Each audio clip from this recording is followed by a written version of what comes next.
May 20th, 1967, a date that would haunt Stefan Michalak, an experienced prospector exploring Falcon Lake's rocky terrain. The air, thick with mist, carried a mysterious hum growing louder, more insistent. Unaware, Stefan inched closer to the unknown, his heartbeat echoing in his ears. His curiosity pulled him towards a discovery that would defy reality and ignite a mystery still unsolved. This is Casual History.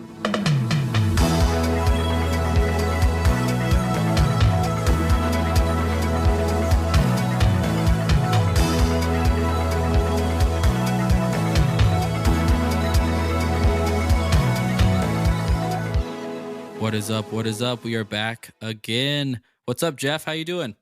Not too bad. Welcome everyone to another episode of Casual History. Jacob's taken over this week, and he brought an interesting story that I had no clue that what we were doing until 2 seconds ago. Which is good. I like keeping you in the dark on this stuff. This is a really cool story that I had heard probably like a couple months back. Before we started doing the podcast, and I instantly clicked with me this week, and I was like, I have to do this one and share it with you, because I don't know about you, Jeffrey, but what do you believe about aliens? Are you a believer? Yeah, you are. Okay, I think they exist. So little green men, or you're just talking about aliens in general? I think aliens exist. Mathematically impossible for them not to exist. I'm kind of the same mind. I think they exist now. Whether they've showed up on Earth and done random things or met people and abducted things, I have no idea. I feel pretty kind of on the skeptical side of that. But this story might change your mind, which is where I'm excited to kind of go. So let's just hop right into the story here. So just kind of setting the scene. Falcon Lake, situated in the wilderness of Manitoba, Canada, is a haven for natural beauty. But for Stefan Michalak, an ordinary expedition on May 20th of 1967 was about to unfold into something unimaginable. Stefan was a pragmatic man, a mechanic from Winnipeg with a love for geology. In the 1960s, with a scientific advancement in Cold War intrigue, it was a time that sparked curiosity even in the most rational minds. Yet Stefan remained grounded, guided by logic and reason. Sounds very much like you, Jeffrey. Very, very logical. You think I'm logical? I think you are. I'm a conspiracy theorist. How am I logical? That is true. That is true. But you seem pretty logical. I don't know. You're fighting me back on the sidekicks. Now I'm bringing aliens to the table. I'm challenging what you know. Yeah.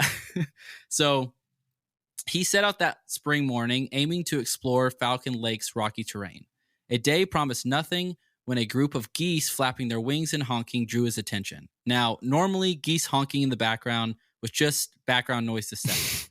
But today, their uproar was extreme, almost as if they were disturbed by something extraordinary. So, see, Jeffrey, it's already starting. Are you a believer yet? Maybe a predator, like geese honking. No, it's absolutely not. Funny phrase. I know, but that is directly pulled from the story, which is very interesting. But yeah. Then a mysterious hum growing into a compelling whir shattered the calm. So Stefan's heart began to race at this point. From his perspective, the sight that met his eyes was both terrifying and inexplicable. Two strange cigar-shaped objects were descending in the distance, one gently landing near a cluster of trees, and the other hovering and then ascending skyward. These objects were not static either. They transformed right before his eyes, shifting from a reddish-orange glow to a metallic silver hue. So what do you think of that, Jeffrey? What kind of explanation, what kind of predator is that? Sounds like a alien, Jacob. Sounds like an alien. It does sound like an alien. I didn't have a good comeback for that. I know, that's okay. I got you, dude. So obviously, just like I would be, fear and fascination kind of battled within him. Curiosity overcoming his apprehension, Stefan reached for his sketchbook. With a trembling hand, he drew the outlines of the craft, sketches that would later be released online. So that's a really cool part of this story too, is there's a lot of actual photos that I'm going to be posting for you guys that to he give drew. You some context. That, yes, the actual drawing that he drew that night, as well as several others showing the aftermath of him and different things that we'll get into later. Okay, but cool. I just want to say it's not setting the groundwork for something believable already. Why not? What do you mean? First off, you have him having to draw what he saw. So that's already going to take away credibility. It's like, okay, What do you mean? why? Okay, like you don't have a photo, obviously, of the thing. You can't video this thing. So I'm supposed to take someone's drawing that he went out on a drew. prospecting mission, Jeffrey. He wasn't bringing his camera. It was also the 1960s, you know? No, I understand. Paper's more easy to come by. I understand why he wouldn't have a camera with him. It's just gonna make it hard for me to believe a sketch, you know? Okay. All right. Well, let's see if I can change your mind here. So, while sketching, he actually became aware of a rising warmth in the air, and then a sulfurous smell that started to fill his nostrils, akin to the odor of exhaust fumes. His mind, trained to seek logical explanations like us, worked feverishly. Was this a downed aircraft? Was this something in need of help? The possibility seemed absurd, yet it nagged at him, urging him to investigate. So it smelled like sulfur, basically. He was smelling exhaust fumes. I mean, yeah, okay. Yeah. And where was he at this point? Like, what's the location? He's in Canada. Yeah, so he's in the middle of the woods in Canada. Okay. So as he approached, his terror gave way to a deep-seated curiosity. The object's metallic surface gleamed golden in the sunlight, warmth emanating as if to invite him closer. He could almost hear his own heartbeat pounding in his ears as he reached out, trembling. Could he be of assistance? This is really vivid, Jacob. Yeah, right. It's like almost like you're there, right? We're all there with him. Pounding in his ears. Yes. Was this some sort of secret military experiment gone awry? Or was he facing something entirely beyond his understanding? I guess we'll never know. And that's where the podcast ends. Yeah, goodbye. And no, there's just some more.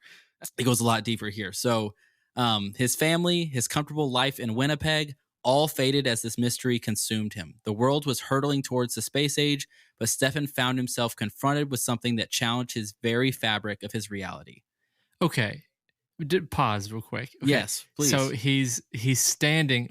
The scene that's set is he's standing close to the downed craft, and he sees it's sun setting, and he smells sulfur.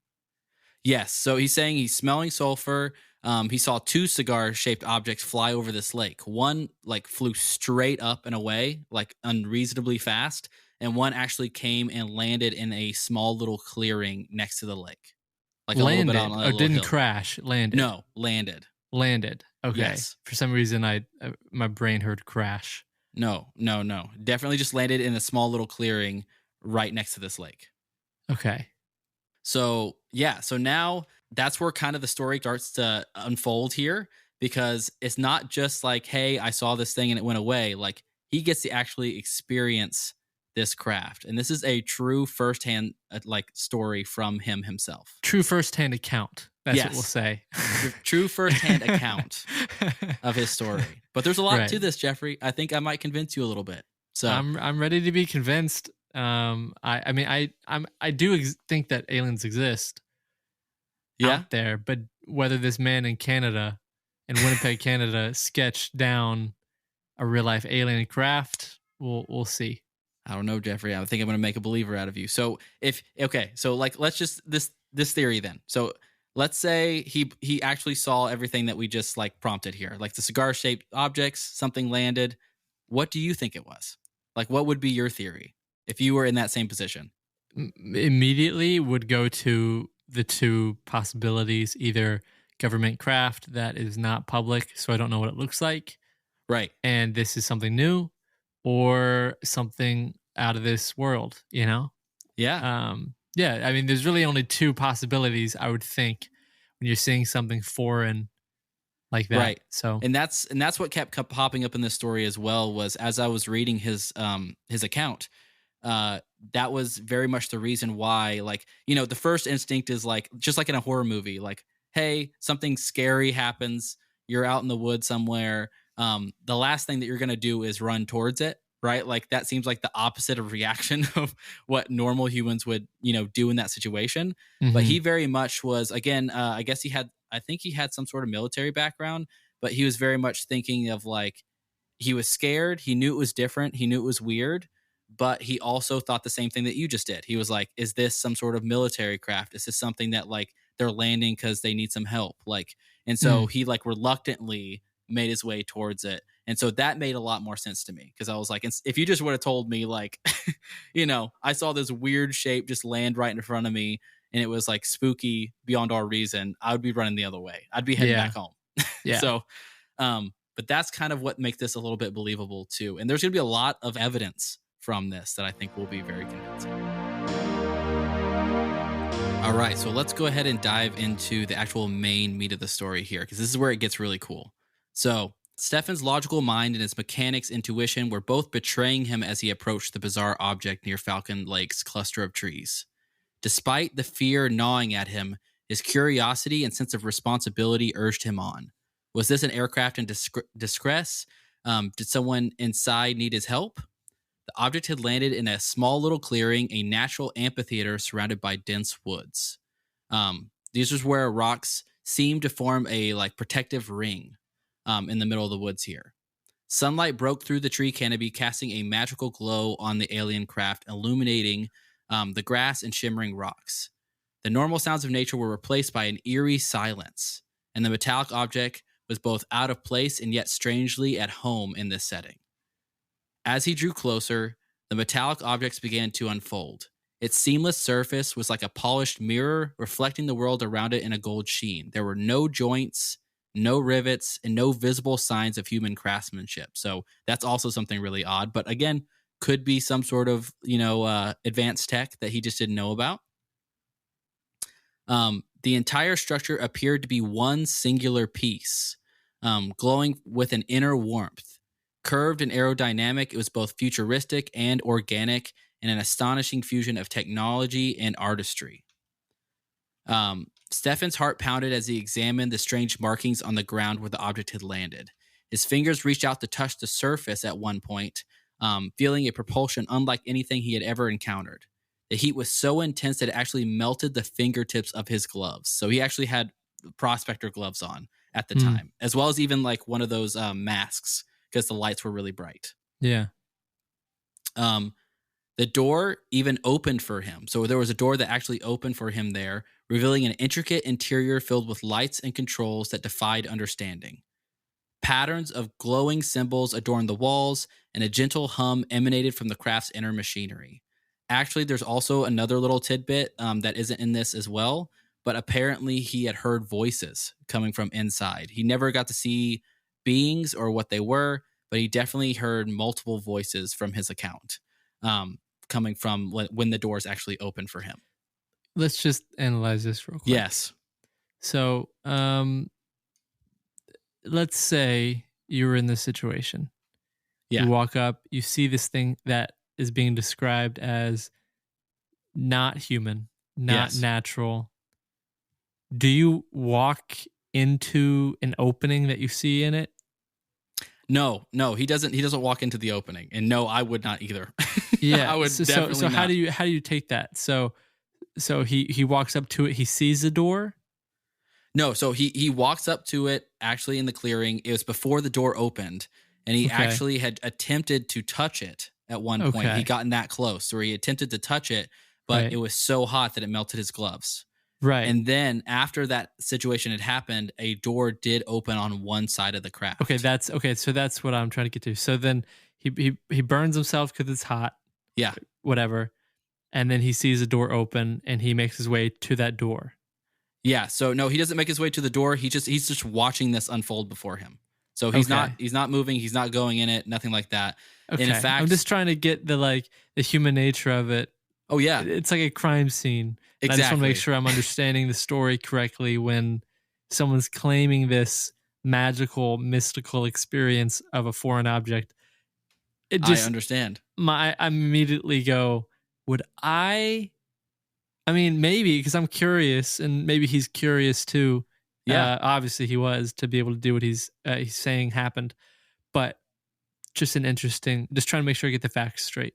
Yeah. And also another little point too, that wasn't in here as well, was he was still of the mind that this could be a military aircraft that was in trouble. So he was actually yelling to the voices that he was hearing, hey, are you guys okay? He was literally trying to talk to the people inside, because that's what he just thought. He thought his misunderstanding and his like fear was just coming from this was super unknown, and not that like he was thinking aliens at first. Yeah. And so that's kind of where he was coming from in general. He was apparently a very practical person. Yeah. And he was just thinking, hey, I got to help these guys. Like something was going wrong with their craft. And that was his attention. But he was actually yelling, if they needed help. Knowing that this is before the Bob Lazar claim, because Bob Lazar was in the 80s and this is in the 60s. The only thread that does connect whether you believe Bob Lazar or not, that he was, do you know a little bit backstory of Bob Lazar? I only know a little bit of it. So yeah, if you want to, please enlighten me. Just the basics of it is he was supposedly hired to reverse engineer alien spacecraft that we had in secret bunkers in the United States.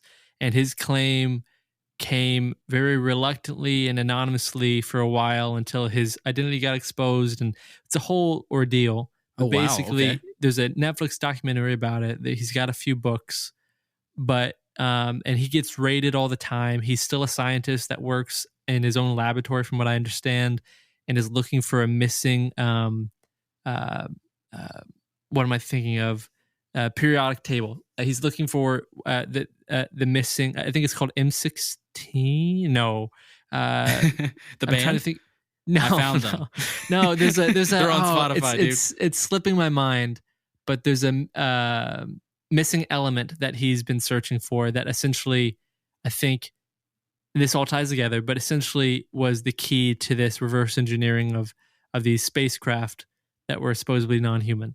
And the only connection to this, and again, whether he drew, if you want to claim they're all fake, okay, this is where you could claim this, is he either took the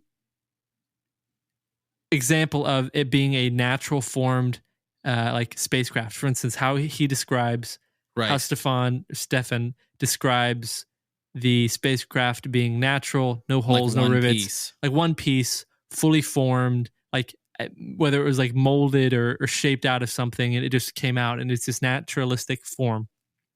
Bob Lazar claimed a similar thing where the story goes that he walks into the base, and as he's being introduced to this program, he sees a hangar that has all different kinds of shapes of alien spacecraft that were, again, looked like one piece, and that they were almost like melted wax, or that they were like, they were like one naturalistic formation that was then this spacecraft, right? And so the cigar shape and those certain shapes are common, but they're not always the same, basically. Yeah. And that's his story was he saw these craft and he was working on the tech to try to figure out what they were, and it's really how an are these in-depth people story. Still around? Like, well, how does someone like that like just get to walk around and tell these stories though? That's also my skepticism too. It's like, obviously people have to work at these military bases. Who's going to believe them? We're 30 years away, but we're 30 years away from, or so 20 something years away from that point from which he claimed this was happening. And still it's all question marks. Still, he's ridiculed for it. Still, it's just now coming around with these evidence of the hearings and stuff like that coming around to where you can kind of take him maybe a bit more seriously if it does align. But like, I think if you let's just go explicit. If you were to take out an asset like that, a scientist, if I'm the United States and I take out an asset, take out meaning, put him at the bottom of the lake. Okay. After he started claiming these things, you give credibility to that claim. Because why would you need to get rid of him after he claimed it? He did this publicly in secret and got his story out. And then he became known. And then there is almost like this little bit of buffer from maybe being taken out. But it didn't stop the ridicule and the not the ridicule, the surveillance that was very prominently recorded by him on his life and it has been consistently. So like with someone like that, you just barrage them with surveillance and you make their life difficult, but you don't have to get rid of them. The public already doesn't celebrate just discredit that. them. That's all you have to do, right? You don't. Yeah, discredit exactly. them anywhere you can. Interesting. But See, anyway, now I'm gonna have to go listen to that story.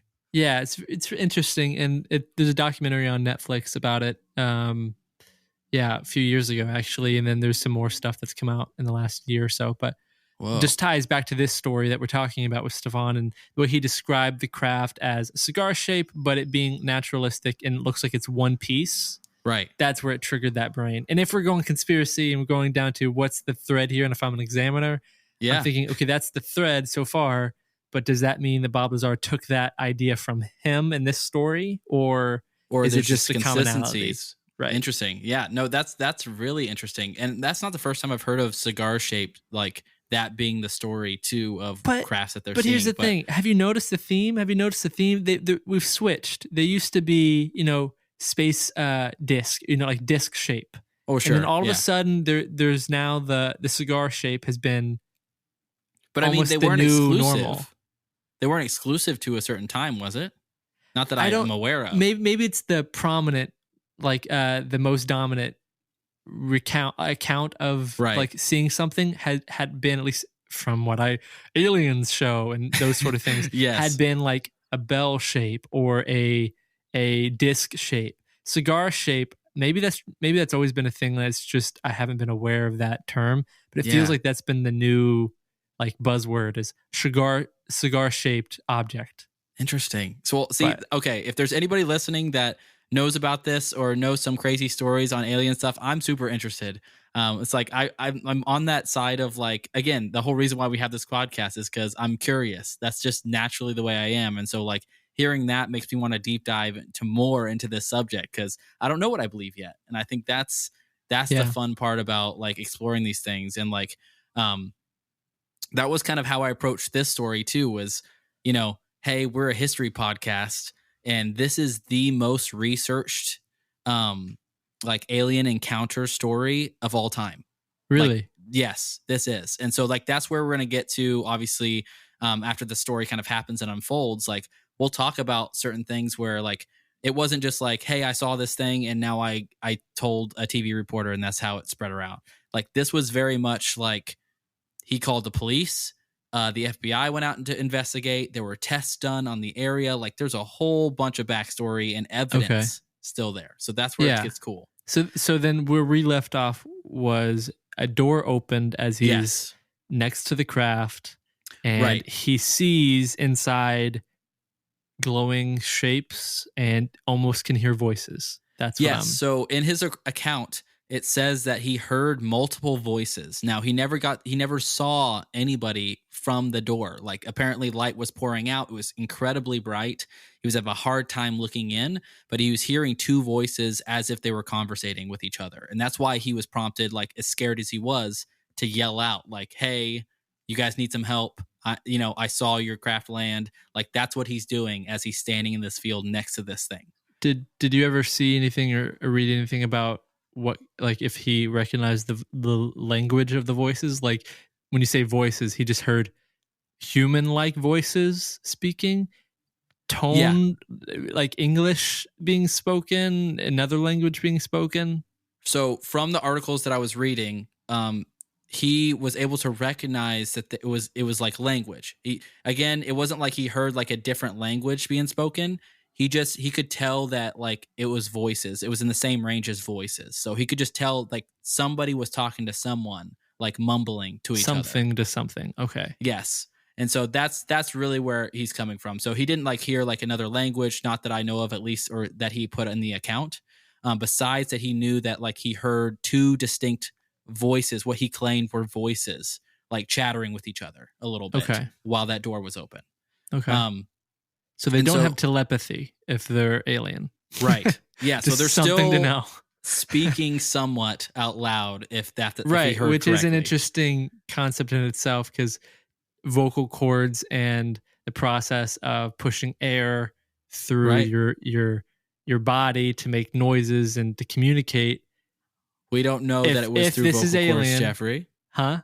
We don't know if it was through vocal cords. No, exactly. But I'm just saying that you can almost kind of I would assume from there, a noise being made means that there's something to make the noise. So, yes, so does that mean that air has to be involved?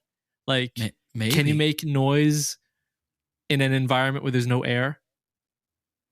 That's interesting. No, do you see why I get there, right? Because I'm like, okay, so then they're biological beings maybe that need air just like we do, or there's some maybe kind of connection, to the biology of it. But that's such a small thing. But my brain is I love that. that. That's what drew me to the story too, man. I love getting into the weeds of this stuff. And so yeah, like you're right. Like there might be a common thread of somewhat with these aliens, at least according to the story. So if we were like to extrapolate that information, you're right. Like they have some way of communicating like through air, which is crazy. But yeah, so like as the door opened too, this bright light, he had his actual like welder's helmet on, or his actual prospecting helmet on during this whole time. And so he was able to make out a little bit. And so that's where he was able to see like literally like inner machinery inside. So there was mechanics all inside there, but obviously nothing that he recognized. So he recognized it as like otherworldly, nothing that made sense to him. And so it said, time stretched on as he wandered and lost in the awe and wonder. But then, without warning, a mechanical whirring shattered his like stillness, and the door began to close. And Stefan's awe turned to terror. The object was preparing to leave. So again, he's standing right next to this sucker. As the door, like all of a sudden is closing back up and he's leaving, but he's kind of struck, right? Obviously by what he's seeing. He's kind of sitting in awe of what he's watching. So as he stumbled back, panic was kind of surging through him as the object's melody transformed into a deafening roar. He watched in horror as the vents on the object's side busted open, blasting out a searing heat. The object ascended straight up into the sky with an incredible force, leaving nothing behind but a scorched patch of earth. The blast from this vent actually struck Stefan directly in his chest with a physical impact, like knocking him off his feet and sending him crashing to the ground. It had actually set his hat and shirt on fire, which they do have evidence of at the scene itself. Like he like ripped them off because they were on fire. It says, as the object vanished, Stefan's mind began racing with questions, confusion, and disbelief. What had he just witnessed? What had he just touched? But then darkness began to creep into the edges of his vision. Pain radiated from his chest where the blast had struck him, and his head had throbbed and the world had begun to spin. He reached out, trying to steady himself, but his strength was failing him. The tranquil wilderness seemed to sway away from him as his thoughts become a blur. And then with one final agonizing jolt of pain, Stefan lost consciousness. He got knocked out by it. Yeah. Okay. And that's where we go to break, Jeffrey. Okay, I got thoughts. We'll come back to. Yeah. Good. All right.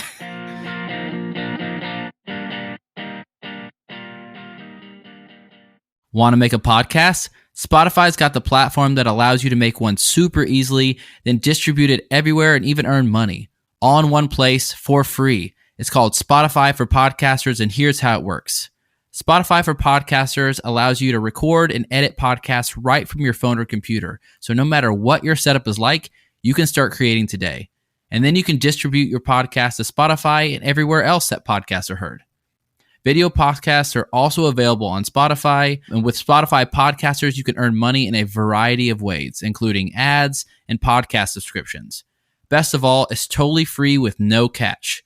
Ever since I discovered Spotify for Podcasters, I feel like having options like video podcasts and question and answer polls has allowed me to be creative on a whole nother level. I highly recommend that you give it a try.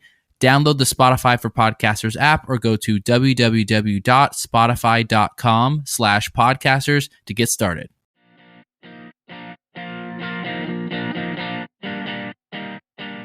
Okay, welcome back from that ad, that beautiful, amazing ad that you just heard. Thank you for supporting the podcast. But we kind of left off with Stefan being completely knocked out.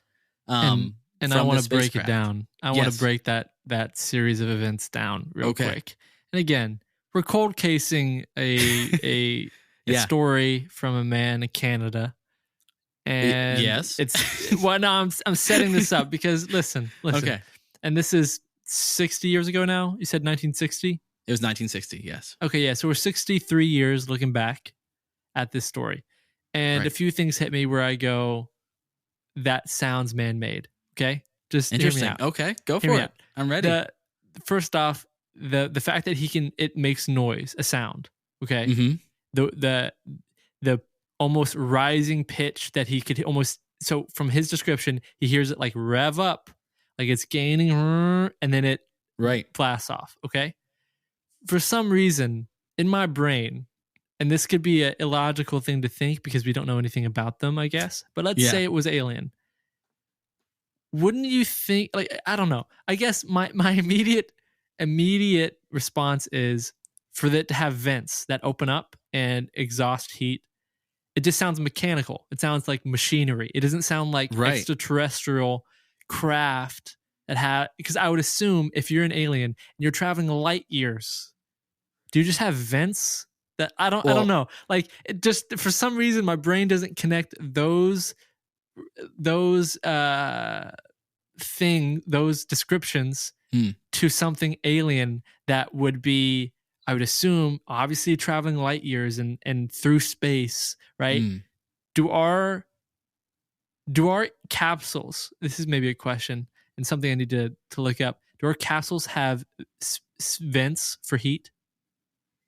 I don't know. That's a really good question. It sounds like, and maybe it's like a craft that can, again, we're thinking crazy. Yeah, Whatever. we Let are. me just go here. If we're thinking this tech is like, again, let's say it's like a Play-Doh, and it's something that is just the engineering of it is it can form into anything you need it to be in any kind of terrain, right? That's why maybe it's multi. Not dimensional. What's the? He said it was shifting in front of his eyes. Right. So if it can go in water and go up through the air, like, I can't remember what that term is called. But let's say it's shifting and moving. Does it just make vents for it to exhaust heat because it's part of our planet, so it has to adapt and do those certain things? But also, like, vents is the way he described it. Like, who knows what, like, vent really meant. But a blast of hot air? Do you imagine that a blast of hot air would knock you out? He also doesn't know what that blast was, and in fact, it'll get a little bit more intriguing too, because he doesn't think it came from the vents. That's what my immediate. No, it came from the vents, but there's some extra stuff to it, like maybe it was as a way that they were like knocking him out to get away. Like, he already saw the thing. Okay. No, it wasn't about like knocking him out. It was nothing like that. There's no theories like that. But also, I could counter Jeffrey of like being. It just sounds. Why isn't alien crafts mechanical? Like, maybe why is it not some advanced form of mechanics that we don't understand? Like, if you believe the stories about Area 51, people going there and like backwards reverse engineering technology, right, from those things, then somehow they're made in some fashion. And so, like, why aren't they semi-mechanical? Maybe they very well could be. Again, my immediate human brain goes, you hear voices, you see an exhaust, you feel heat coming off of it, you hear sounds of it revving up. Those sound like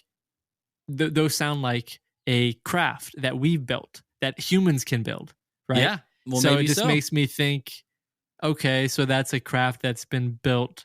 Like, I think of drones. Like, that's what I think of. I think of hypersonic drones. That's interesting. I mean, like, it could be like, but that's also like, that's kind of prompted his same thought process. Like, what if this whole story is completely real, but what if it was some sort of advanced thing the military had? Like, who knows? Like, there's still like all these possibilities still exist, but that's what makes this story intriguing. Yeah, I'm interested to hear more about his description, because again, at first, I don't know. It's got me both ways so far. So I'll let you take it from here. Get us back in. All right. So we can kind of hop right back in. So immediately, Stefan woke from consciousness, and he found himself lying on the cold, hard ground. The surreal encounter with the unknown craft still loomed large in his mind, but reality was slowly starting to creep back in. The tranquil beauty of the clearing was replaced by a charred, pungent scent, and Stefan's chest ached with unexplained intensity. So he actually staggered himself to his feet, his mind racing.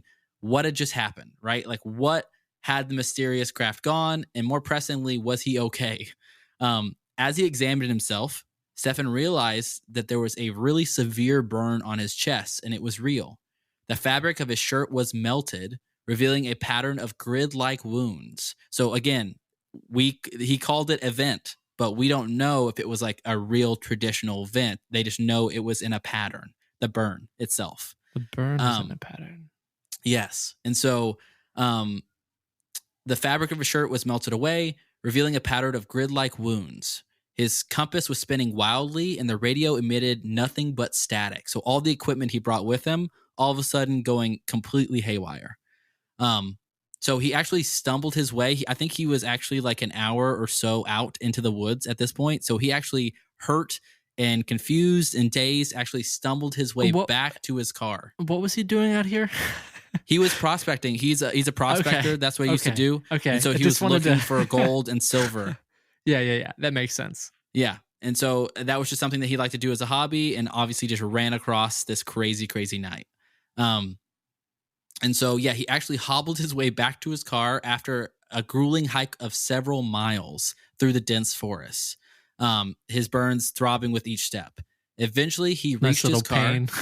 Yeah. Nice little note there. Oh, by the way. He was hurting the entire time. Yeah, he was in agony the entire time. Okay, cool. Yeah, of course. I mean, if I got burned by an alien crab, I'd be milking that crab all day long, man. Every day. So eventually, he reached his car, though, and he drove himself to the hospital, where the medical staff was both baffled and alarmed by his injuries. So doctors noted that the burns were consistent with radiation exposure, yet the grid-like pattern was unlike anything they had ever seen. Stefan suffered from symptoms typically related to radiation poisoning, such as diarrhea and vomiting. Tests at the Canadian National Atomic Research Center, that's a mouthful, found he wasn't radioactive, but he did have symptoms mirroring radiation poisoning. So lots of weird stuff happening with him. Word of Stefan's experience spread very, very quickly as an investigation was launched, led by the Royal Canadian Air Force and various civilian agencies.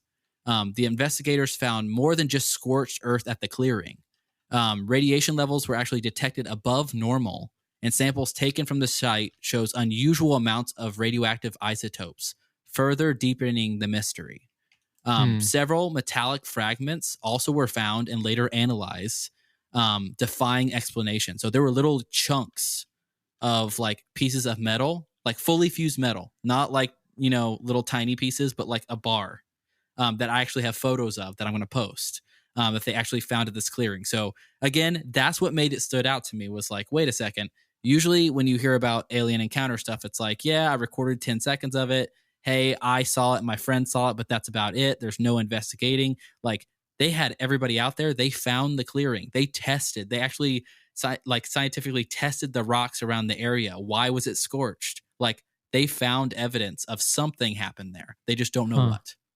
Metallic fragments, meaning something broke off of this craft? Yeah, I'm not sure. But I'll show you the picture so you can see it, and I'll post it for everybody too listening because it's really fascinating. Let's post it on our Twitter and Instagram. Yeah. Absolutely. So I'm going to be posting this too throughout the week, so that way you guys can have this information. Because again, the pictures too, along with the story, are incredibly compelling. It's very interesting. So again, radiation poisoning, you don't get that from a burn. How do you get that out in the middle of the woods, Jeff? Besides, where is the explanation in that? That's where it really starts to turn my wheels, right? Maybe how could that be a natural explanation? Yeah. But they said he wasn't. It wasn't radiation poisoning. It just was symptoms that mirrored. Right. So that's also clear. But also the ground he was at, the actual landing place supposedly of this craft, was higher in radiation levels, isotopes, than anywhere else. So there's actual evidence that there was more radiation on that area. Nuclear powered supersonic craft. Right. I'm right. Come on. But what a craft. This is where I get back to this also what could scream, if you believe in this sort of thing, what if this was the time travel incident? Time travel incident?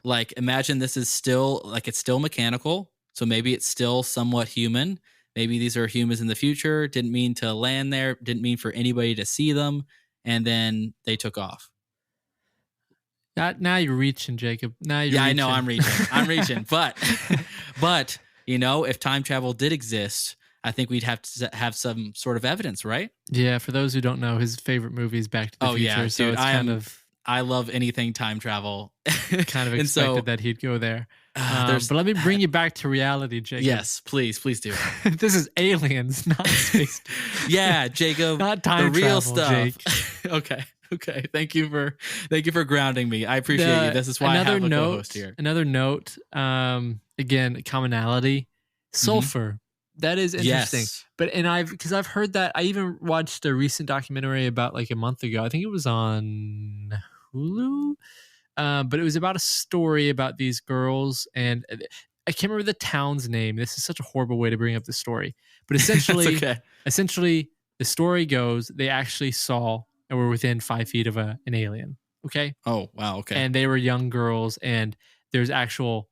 It's a whole town that was involved in this story. That multiple witnesses corroborate this story, but the one thing that does come up across the people who are asked about being near it or around this supposed alien was the smell of sulfur.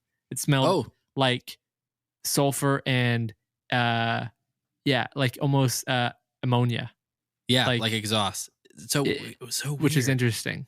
Yeah, that's crazy that there's threads. And again, whether they're everyone, this is the thing though that my brain goes to. There's two different ways to think about it. Yeah, let's backtrack a little bit. We've gone pretty far. But it's either like a human consciousness thing, right? Like when everyone was calling them UFOs, and you have this picture of a UFO and little green men, right? Little green men is ingrained in your brain, right? So like once a certain story gets out there and everyone kind of is aware of it, even not directly, but it's kind of in the culture of just us as humans. Right. I feel like certain patterns can be found because you're almost not triggered to find them or recognize them, but you're like predisposition to it. I would assume a little bit. So like the way that we describe these things are in the speech of alien talk, right? Like there's like a category, like there's a dictionary around how we talk about aliens, and there's a certain verbiage that has always been used around them that feels familiar. And when maybe something like this happens, am I pulling from that dictionary because it's actually that, or is it just because that's like right? We're just trying to relate it to something that we've heard. And so I don't know. But that's also. I think that's human nature in general, right? Like maybe I'm totally wrong here, but I think human nature is that, right? You grow up with something, you have certain beliefs of what something should be, and then sometimes your brain in the order of trying to make sense of things that are happening to you, you try to fit things in that box because it like corroborates what you already believe. And so I think that's also a natural human thing to do. And so I'm not saying you're wrong. Yeah. I just find it very fascinating, especially just because there's so much evidence here.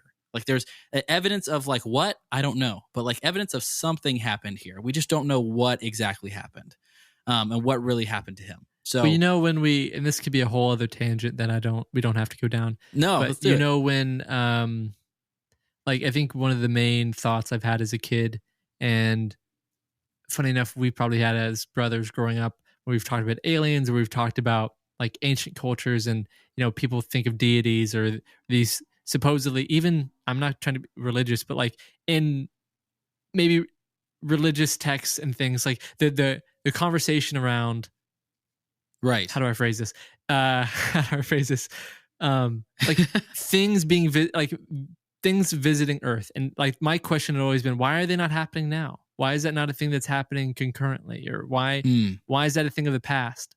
And I saw a statistic the other day too, where it was the U.S. has like 80% of all UFO claims and sightings, supposedly. Yeah. And it's just interesting to think like maybe it is happening still. Like maybe this is what, the ancient cultures, when we see these figures in the sky or these mystical like descriptions. And that's what these are. Maybe it is always been happening, and maybe that's what this is, but we just categorize them as UFOs. That really is the whole ancient like alien theory, isn't it? Which is aliens affected us and they were the deities, and that's such But you could also bring it to like now, like not to go too far, but like bring it to now, right? Like you talk about the uncontacted tribes that are on the like in the world right now. Imagine you flying like a drone show over them. Like people make jokes about that stuff, but like I can only imagine like what would be written about those things from that tribe in their history passed down. If they saw like a, you know, because you see all those amazing shows now with drones and stuff that just seems otherworldly. Like imagine that happening to, you know, you where that distance from technology is so far apart.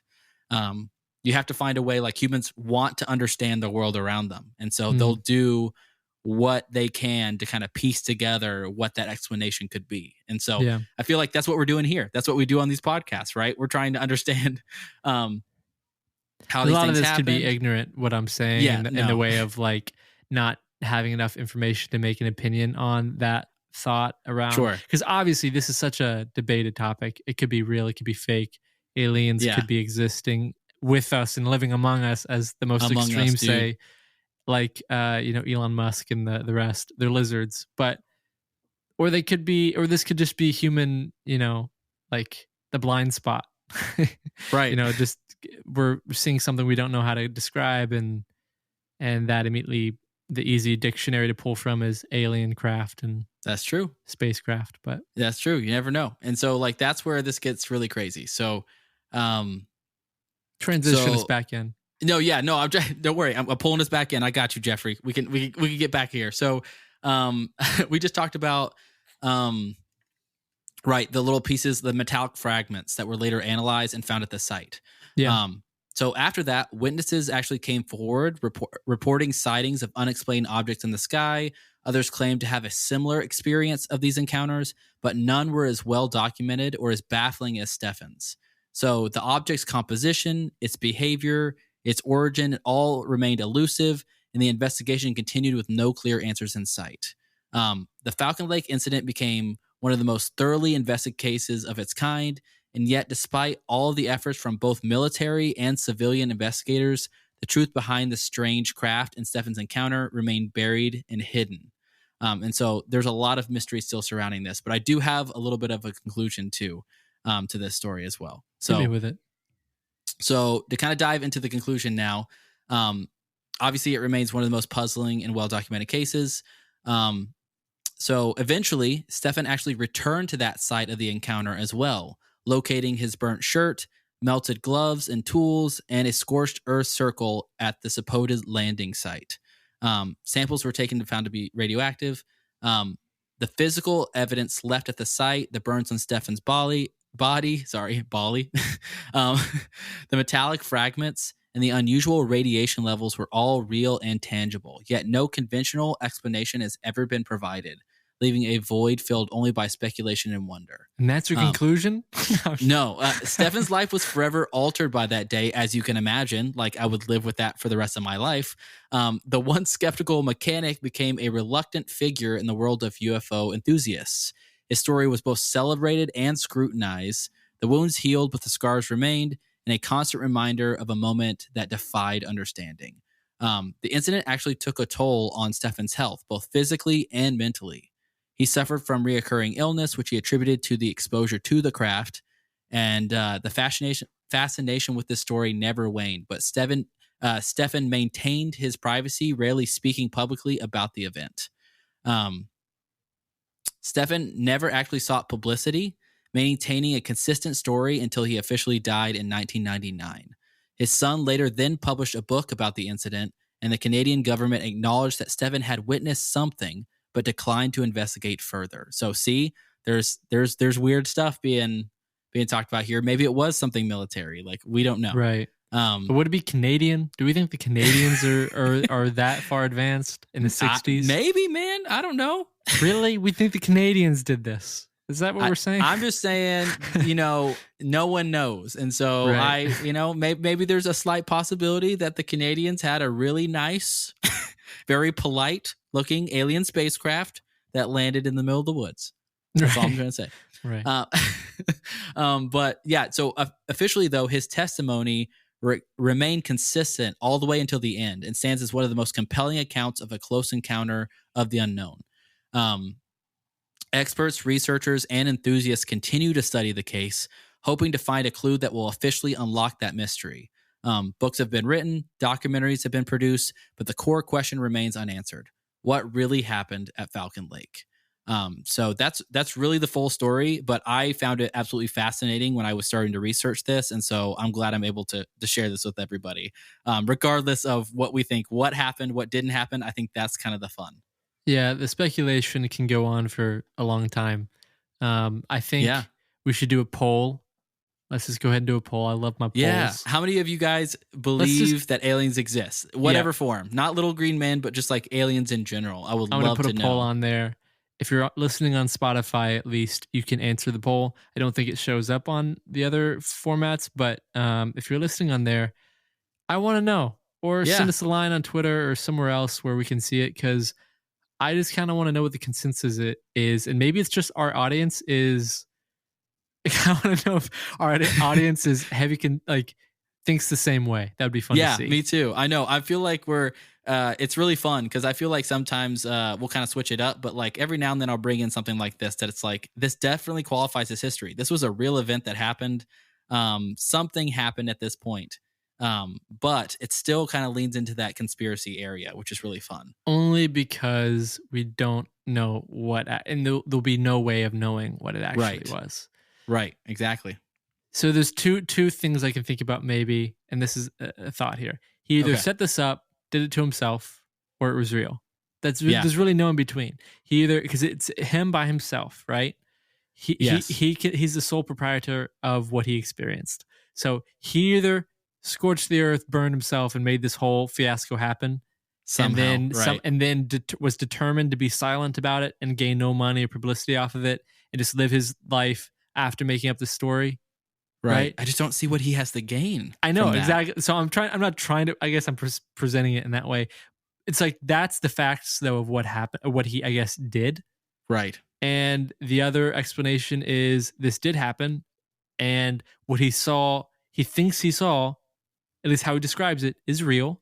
Yeah. And he saw something we don't, and that then leads to the question, alien or secret government spacecraft. Yeah. I mean, that could be the truth, right? Maybe this was his truth. Maybe he experienced exactly what happened here, but he just didn't know like what it was, right? And there might be some sort of like middle of the ground explanation to it. So it's hard to find middle ground in that though. That's where I get to that. That's why I go all the way around, is because I come back to because it's aliens, Jeff. Right. That's because it's aliens. Yeah. It's because it is. But yeah, I guess we'll never know, but I think we should try to keep exploring this topic in later episodes and maybe bring up other stories. I would like to get back to that and clarify that story about the town that I brought up about the sulfur, and also Bob Lazar's story would be interesting to dive into. It really would be. I'd just be totally as a conversation, but if you guys find that interesting or would find more alien podcasts, if we're a bunch of alien believers here, okay? I mean, I don't want to get too far off the history topic, but this is a part of our history. So I think it falls right within the scope of what we can talk about. I think so too. And it's very interesting. And plus it's just a fun conversation regardless of like hearing these people's experiences. So I'd be totally down for that. Yeah. Well, let's jump into our reoccurring segment. Yeah. Yeah, let's do it. All right. Game show time. Let's go. Welcome, dear casual historians, to Fact or Fiction, a game where history and imagination dance a tantalizing tango. My name is Leo, your friendly historical ghost. Here's the deal. Each round, I'll serve up 3 historical morsels. Your job, guess which are facts and which are pure fiction. Each correct guess earns you points. The contestant with the most points at the end wins the title of Master Historian. So, are you ready to sift through the sands of time? Let's play Fact or Fiction. Leo sounds very British. Smart. British is the word you were looking for? British. He does have a British accent. It's funny that he chose to be incarnate in a British man. Yeah. He's just an all-knowing being, and he just happens to be British. What's wrong with that, Jeffrey? I don't understand. Nothing. I just found it amusing. I find it amusing too. But I thought that was really fun. But yeah, I'm excited to kind of play these games. Honestly, these ending segments are so fun. And there is also a little extra detail I want to include to this. So not only are we like going to be reading 3 stories and trying to determine which one's real or fake, but also I've been informed too that there can be multiple real ones. So it's not just there is one clear like real story. It could be all 3. It could be 2. It could be 1. Right. And so that's where I think it'll be really fun too. So you're just giving yourself more opportunity to get more points because you haven't won. Of course, 3 weeks. I gotta. Okay. I've gotta win one of these. Yeah. Okay. All right. Cool. How many rounds do we have this time? Yeah, I believe I have 3 rounds and a bonus round, so we have plenty if we want to go through, or if we get that, if we don't get too far off topic. Yeah. Yeah, of course, which we tend to do a lot. So okay. No worries. You want to hit the music and we can run it through. Yeah, let's roll here real quick. I did learn while you're doing that, for those listening who do want to participate, I can only technically put 6 answers on the poll. So basically, we can only put the first 2 rounds up for debate, which I'm gonna do. But just so you know, the third round, if we get to that, you're just gonna have to guess at home, and then yeah, we might even put it up on like Instagram would be a good place for that too. I can make a poll for that third one. Oh, Twitter also. Twitter is we can do every round. Perfect. Heck yeah! No, I'm excited. So we can do that. Let's do that. But yeah, let's just go ahead and jump right into round 1. Okay, so we have 3 stories here, Jeffrey, and they're just as crazy as they've always been through all of the segments so far. That seems to be the common thread. But I'll just start reading the first one to you here first. So the first one is the Pig War. A territorial dispute between the U.S. and British Canada was sparked by the shooting of a pig. So that's story number 1. Just vague enough that I'm like, that could be true. I don't know for sure. The second story is the moon cheese theory. In the 17th century, it was widely believed that the moon was made of cheese. Okay, they took that from Wallace and Gromit. Yeah, that's where my mind went to. For anyone who knows what that is, yeah, you're a real one. You're a real one. Moon cheese theory. Yeah. Okay. All right, and we got another one with the Eiffel Tower. So it says the Eiffel Tower was almost dismantled. The Eiffel Tower was originally intended to be a temporary structure and was almost taken down. So those are our 3 stories, and we have to determine how many of them are truthful, Jeff. I feel like the Eiffel Tower is true, because for some reason there's a vague bell in my brain going that I've heard that before. Yes. So I'm going to go ahead and put a mark down on number 1 or number 3. Okay. As my vote, and whether there's a second one that's true. I'm feeling a little antsy. I mean, this middle moon cheese one is cracking me up. In the 17th century, right? A lot of weird stuff happened, man. A lot of weird things were believed back then. So before we answer, let's set the ground rule. Since there's multiple ones that could be right. Right. If you get one right and one wrong, I'm going to call that a 0 for the round, right? Because you're 1 for 2, so you can either hedge your bets, only bet 1. Oh my. Or you go for 2 points, if you need to make up some point difference. Yeah, we can definitely play it that way. Jacob, you want to give your first answer before I give my second? I mean, if I was just going to roll through, my first initial thoughts was the Pig War seems plausible. The Eiffel Tower seems plausible as well. The moon cheese one, though, is so out there that I can't help but feel like it might be so far out there that it could be true. All right, we need the time. We need the music playing. Yeah, because I know. What do you got? What's your answers? Okay, so I'm gonna go ahead and pick. I think I'm gonna choose the Pig War and the Eiffel Tower, and just be safe this round. Okay, I'm gonna do the Eiffel Tower and the moon cheese theory. Oh, okay. All right, cool. All right, you ready for the answers, Jeff? Yep. You ready for this? All right, I'm gonna go ahead and reveal the answers.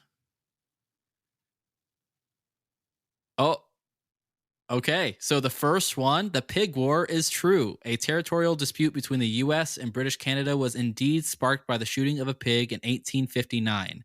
It's known as the Pig War, and thankfully the pig was the only casualty. Wow. Okay. So there you go. Oh, So look at me sweeping. Story number 2. The moon cheese theory is false. Of course. I just thought maybe for fun. I thought it'd be fun. I walked you right into that one, Jeff. I thought it'd be fun. While there have been many beliefs about the moon, the idea that the moon was made of cheese was never a widely held scientific theory in the 17th century. Tell that to Wallace and Gromit. Exactly. You tell that to the movies. And the third one, the Eiffel Tower was almost dismantled, is also true. The Eiffel Towers initially met with criticism and was intended to be a temporary structure in the 1889 Exposition Universelle. Did I say that right? Hopefully I read that right. Plans to dismantle it. But it was considered, but ultimately abandoned. Wow. Okay. So that's awesome. So 2 points for me. And does that equal out to you for 0? 0. Yep. Wow. 2-0. Okay.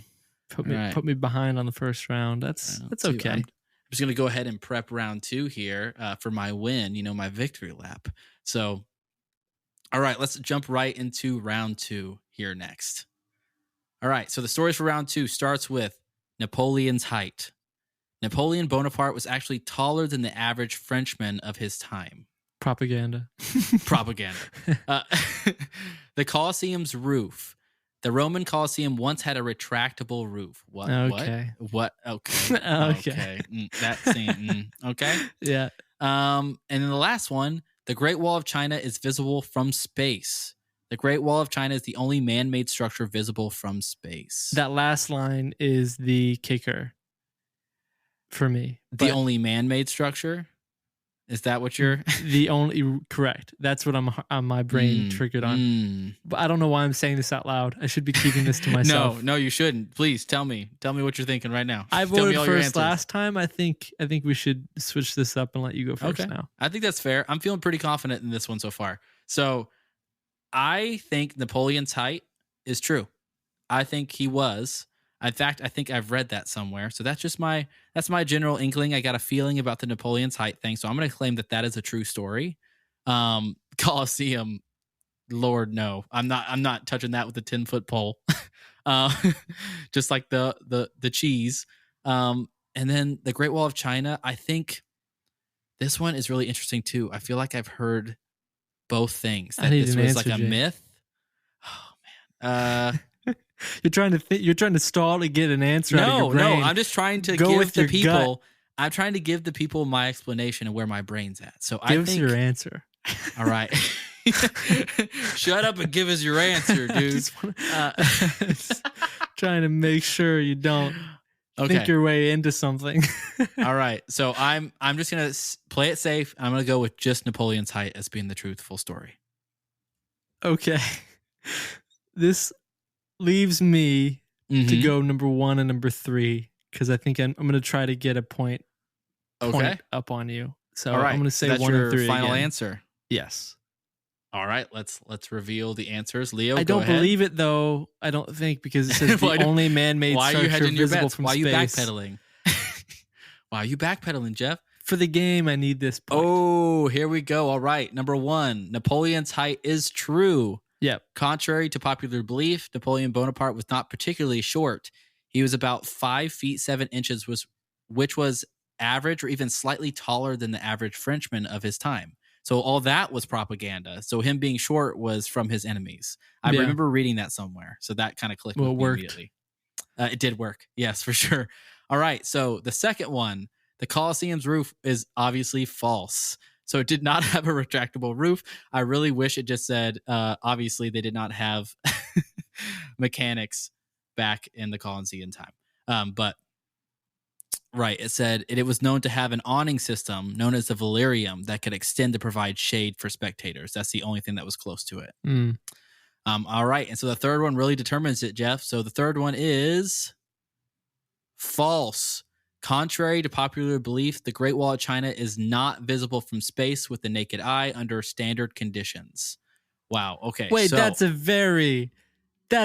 a low line. Under standard conditions. What under about normal clear circumstances? Conditions? What if the weather's beautiful? Yeah. What if it's sunny out? Listen, okay, Jeff, I don't make fine, the rules. I'm just it. sweeping. I'll take it. You got 3-0. Look, this is my game to lose at this point. I don't know if I can mess this up, really. I think you say that. Let's go. I know. All right. Give me round. I'm just prepping for the third answers here. So we do this last one here. So, all right. Round 3. The Trojan horse. The Trojan horse was actually a giant wooden rabbit. Immediately Monty Python pops in my brain for that. The second story is the Salem witch trials. The witches in the Salem witch trials were burned at the stake. And then the last one was Julius Caesar's last words were "Et tu, Brute." All right. So since I kind of answered first, I think we should trade off, Jeffrey. So I think this is your time, buddy. This is not a Hail Mary. This is me actually thinking this. Okay. Number 3, yes. It's true. I know that. Okay. Number 1, I do remember it not being an actual horse. I believe maybe that rings true in my brain that it wasn't an actual horse. And so I'm going to say, yes, that's true as well. The second story, rabbit? For some reason, I don't know why my brain goes, yeah. Maybe. And then Salem witch trials. I don't know that anyone was actually burned at the stake for that in Salem. Interesting. I could be. Oh God! You got this, Jeff. You just got to be confident. You just got to go with your gut. I'm gonna say number 1 and number 3 are correct. Okay. And I'm going to say yes. Number 2 is correct. All 3. All three? Yeah. Oh, wow. Okay. So you're going all 3. All in, buddy. I like it. You're 3-0. You know, I need these. I like it. Okay. So now I can kind of choose mine. I think the Trojan horse one is actually false. I actually think the Salem witch trials is false too. I don't think anybody was ever really burned at the stake. From my understanding. Maybe I'm totally off. Watch me just be completely wrong. And I believe the last one is true. So I think the only true one to me is Julius Caesar, but that's going to be my final guess for this one. Okay. So, all right. So let's go ahead and reveal the answers. Hopefully everybody listening has picked theirs, which one they believe is true.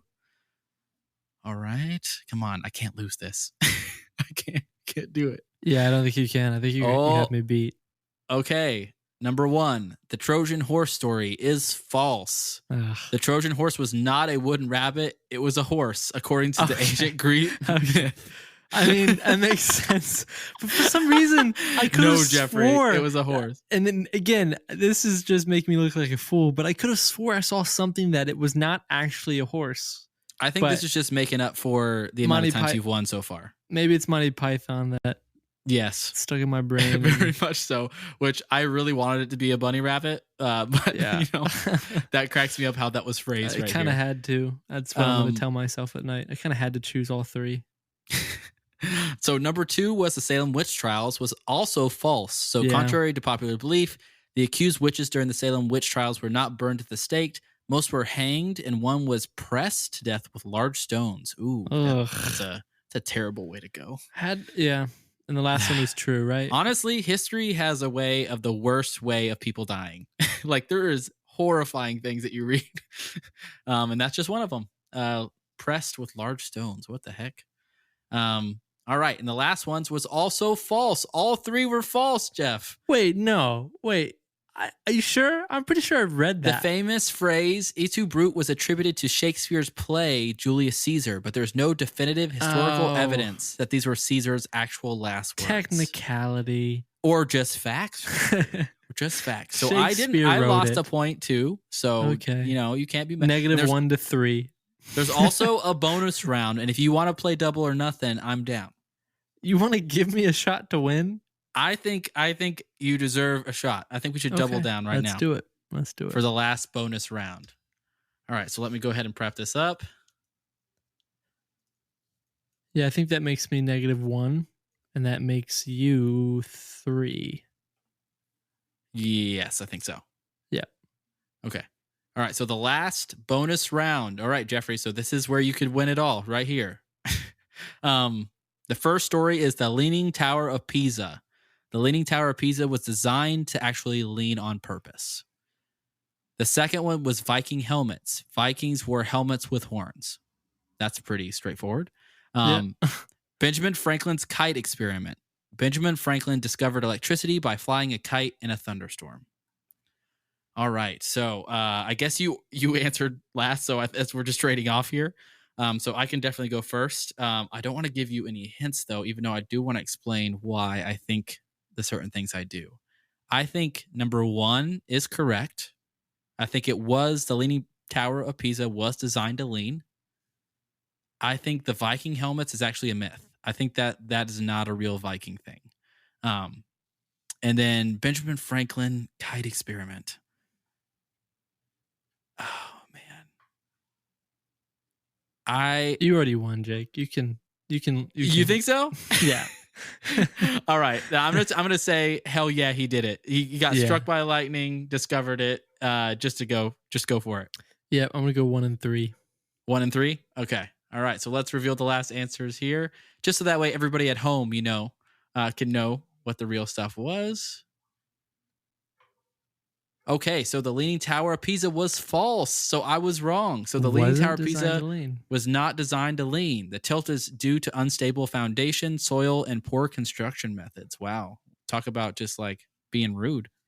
Just calling them out. Number 2, Viking helmets was also false. So despite popular depictions, Vikings did not wear helmets with horns. This is a myth perpetuated by the 19th century art and opera. I did know that. Yeah, I did know that one too. The last one is true. So Benjamin Franklin's kite experiment. Benjamin Franklin this in class did conduct an experiment involving a kite and a key during a thunderstorm to demonstrate the electrical nature of lightning, although the details are often exaggerated. Right. So, wow. So, okay. So again, I feel like I learned a little bit of something here today. I really thought that Leaning Tower of Pisa was on purpose. I genuinely did. That was the one that shocked me, along with the Julius Caesar last words. Right. But obviously I'm thinking of Shakespeare, so that makes sense. But wow. Noted. Nice. Good round, Jake. Good week. You won. Way to go. Heck yeah. I got to get on the board eventually, okay? I just had to do it in spectacular fashion, okay? Yep, so that's you all. You did. You blew me out this week, so. Heck yeah. So now I'm here to continue the winning tradition. That's my game plan from now on. Yeah. The grand finale. And you've all survived. Historically speaking, that's an achievement. You've guessed, you've missed, and you've made history confused. Thanks for playing Fact or Fiction, where the facts are optional, but the laughs are mandatory. See you next time, if you dare to return. Man, that Leo guy has really got a mouth he just on. Sounds.